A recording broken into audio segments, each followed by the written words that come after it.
300 lashes. That's what he ordered. Not for a traitor. Not for a spy. Not for a soldier who broke ranks. For the ocean.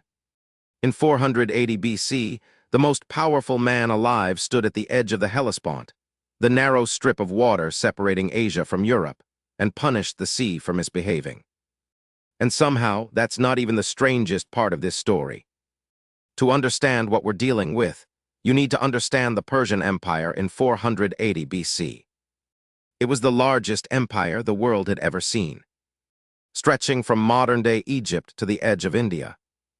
Ruled by one man, Xerxes I, son of Darius, king of kings, king of Persia, Media, Babylon, and about 40 other things.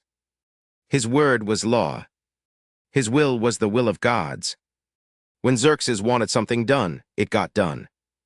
Which brings us to Greece. Greece was a problem. 10 years earlier, his father Darius had tried to conquer it and got embarrassed at a battle called Marathon. The Greeks, a bunch of city-states barely cooperating with each other. And they beat the Persian Empire. Xerxes was not going to let that stand. Here's what you need to know about Xerxes. He believed, genuinely believed, that he was the rightful ruler of everything. Not just land, not just people, everything. He was brilliant. He was ruthless. He built Persepolis, one of the most spectacular cities in human history. He reorganized the entire empire. He was not a fool, but he had a temper. And when things didn't go the way Xerxes planned, when the universe itself seemed to push back, Xerxes pushed back harder. Keep that in mind. To invade Greece, Xerxes needed to move his army from Asia to Europe. Across the Hellespont, about a mile wide at its narrowest. His engineers had a solution, a pontoon bridge, not one. 2 of them, side by side, 360 boats lashed together. Cables as thick as a man's torso. Wooden planks laid on top. Dirt packed down so the horses wouldn't panic. It took years. Thousands of men. It was an engineering marvel. And then a storm came. In a single night, both bridges were destroyed. The cables snapped. The boats scattered. Years of work gone. Xerxes received the news. And then he did 2 things. First, he executed the engineers. All of them. Second, he punished the sea. He sent soldiers to the edge of the Hellespont with whips and ordered them to give it 300 lashes while shouting insults at it.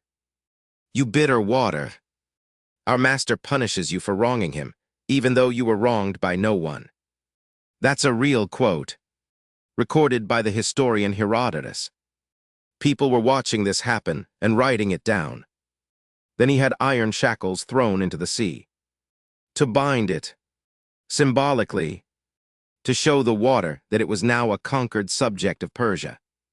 Some accounts say he also had it branded with hot irons. For the same reason you'd brand a slave. He literally tried to enslave the ocean. New engineers were brought in. This time they used flax cables and papyrus cables for redundancy. The bridges were rebuilt, stronger than before, and in the spring of 480 BC, the crossing began. Herodotus says the army was so vast that the crossing took 7 days and 7 nights without stopping. A continuous river of men, horses, chariots, and supplies. Xerxes watched from a throne on a hill. And then he started crying. His general, a man named Artabanus, leaned over and asked what was wrong. And Xerxes said, I was overcome by pity at the thought of how brief human life is. Of all these men, not one will be alive in 100 years. So the man who just whipped the ocean and had it chained was crying, because people don't live forever. In the same morning, that is Xerxes, he crossed into Europe with the largest army in history. And for a while it went well. He burned Athens to the ground. He watched the city smoke from his throne.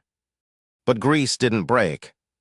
At a sea battle called Salamis, the Greek navy, smaller, faster, smarter, destroyed the Persian fleet in a single afternoon. Without naval supply lines, Xerxes couldn't feed his army. He retreated. The great invasion was over. He returned to Persia, where he spent the rest of his reign building and administering. He never tried to conquer Greece again. He was assassinated in his bedroom in 465 BC, killed by his own bodyguard. The man who punished the ocean couldn't stop the man who slept 6 feet away. The sea didn't notice either way. Next, a Roman spy, a wrong target, and a decision to burn his own hand off to correct the mistake.